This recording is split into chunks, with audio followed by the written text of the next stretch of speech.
Welcome back.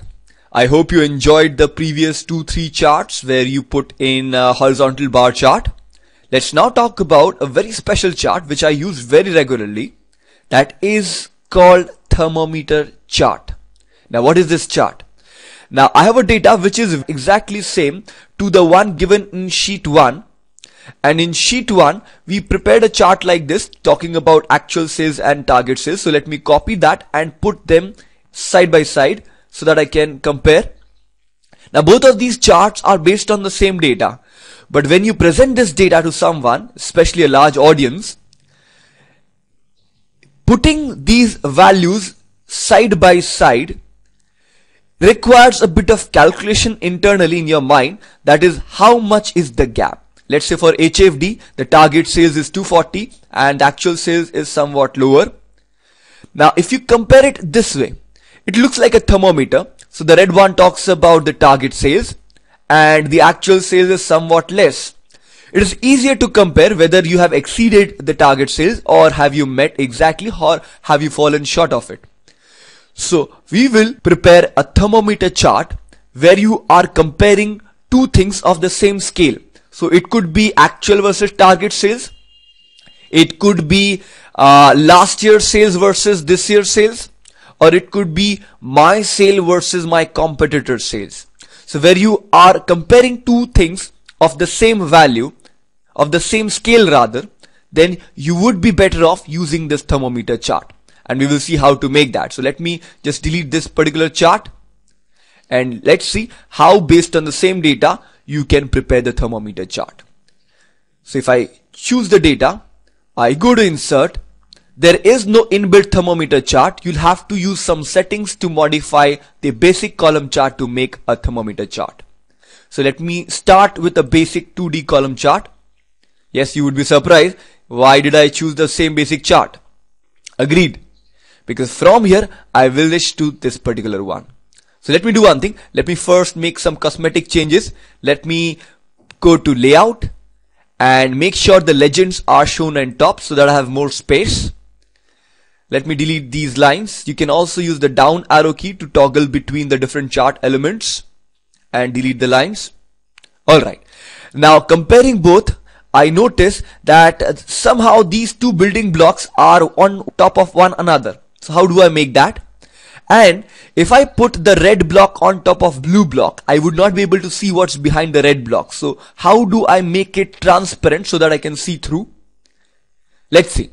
So if after having chosen the red block, right click, format data series. Now within which I say make it overlapped, 100% overlapped. So as I feared, I cannot see the blue block. Agreed. So what do?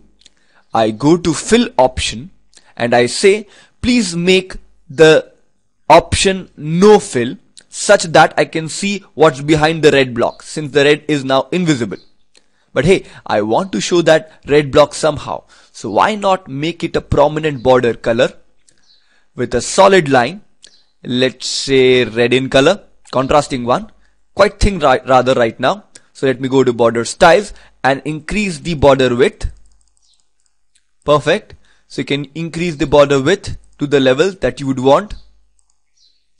Close. Looks similar.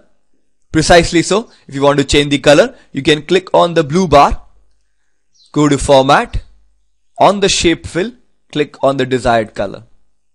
If you want to make sure the entire chart area is colored in gray, right now only the plot area is colored in gray. If you want the entire chart area is colored in gray, how do we do it?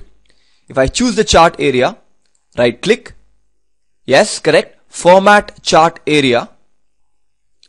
And in the fill, I say solid fill should be light gray. But hey, if I'm making the chart as gray, why isn't this turning to gray? Yes, because the chart area is the canvas on which the plot or the chart has been drawn.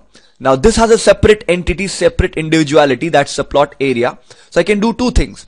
I can right click, go to format plot area, either make it the same color solid fill, or I can say no fill. Why?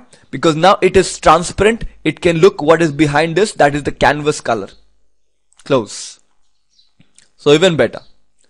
Of course, if I stretch this data a bit, I can get the same effect as the previous chart. So give it a try. Very, very important chart. Just to summarize, you needed two techniques. One was to make sure it was overlapping, and second was to ensure it was no fill with a prominent border, color and style. So keep practicing, and you would be requiring this chart whenever you're comparing two things. Let's say 2008 versus 2009 sales, or let's say me versus my competitor sales, or perhaps profit as per accounting books versus profit as per tax books. Who knows? So we'll talk about the next level of charts in the next video. Thank you so much for the patient listening. I hope you enjoyed our YouTube videos, and I really appreciate that if you could subscribe to our videos, which will also encourage me to give more such videos in the times to come.